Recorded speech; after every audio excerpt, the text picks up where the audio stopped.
Let's see if Dave Raymond knows anything about the coconut shell infield, the TV voice of the Texas Rangers. And I'm wondering if Dave, are you working tonight, by the way?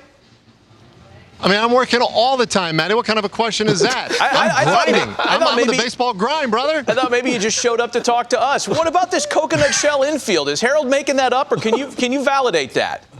No, and I would also remind you that if Harold says it, it's more than likely, well, there's a 50% shot that it's true. But, yeah, it is. It's crushed coconut shell or husks and sand that they put in there instead of the old rubber pellets.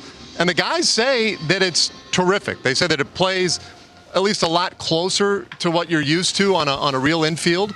It's pretty quick. It's still pretty quick, but it is a lot closer to normal. We were in Arizona last year to begin the year and got a taste of their turf, which is the same that we're using.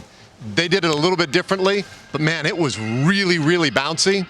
This has been deadened quite a bit by comparison. I think it feels, when you're walking on it, feels normal, like you're on regular grass, and it seems like the ball responds pretty normally to it as well. It's fascinating. We're all wondering what else the players are saying, Dave, about the new ballpark, because early on, Joey Gallo was talking about I can't hit it out of here, and if Joey Gallo thinks it's too big, it was trouble for everybody. What are they saying now that they've had some time in the ballpark?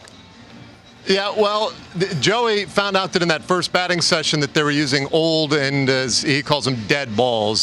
So when they got the new balls out, things felt a little more normal for him. We were just discussing up here, and you guys were talking about some of the measurements on the outfield wall and how they have historical significance to the franchise.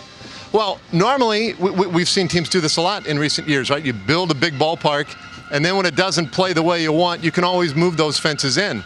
Well, I'm not so sure that we haven't tied ourselves to some of these dimensions by the way we've already named them or given them that significance. So that'll be interesting to see. But it does play big. It's definitely a bigger outfield. There's even just about 10% more foul territory as well. Clearly, they're trying to adjust a little bit for what we saw across the street at Globe Life Park all those years where it was just so offensively minded. This will be more fair.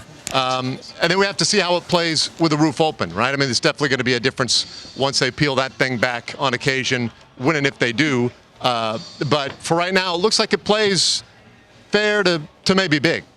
Big question for me here, Dave. Very self-serving stuff. Every new ballpark that's opened over the last, 10 years has put the press box and the broadcast booths increasingly higher into outer space. Can you guys napkins up there? Can you guys actually see what's going on from where you are?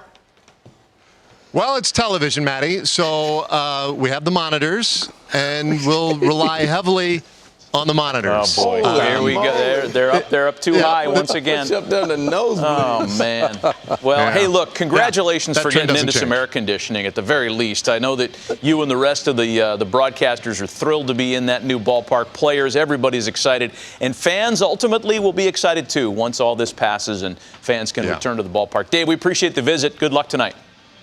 Always a pleasure, guys. Thank you. Dave Raymond joining us, our man on the ground, if you will, at the new ballpark.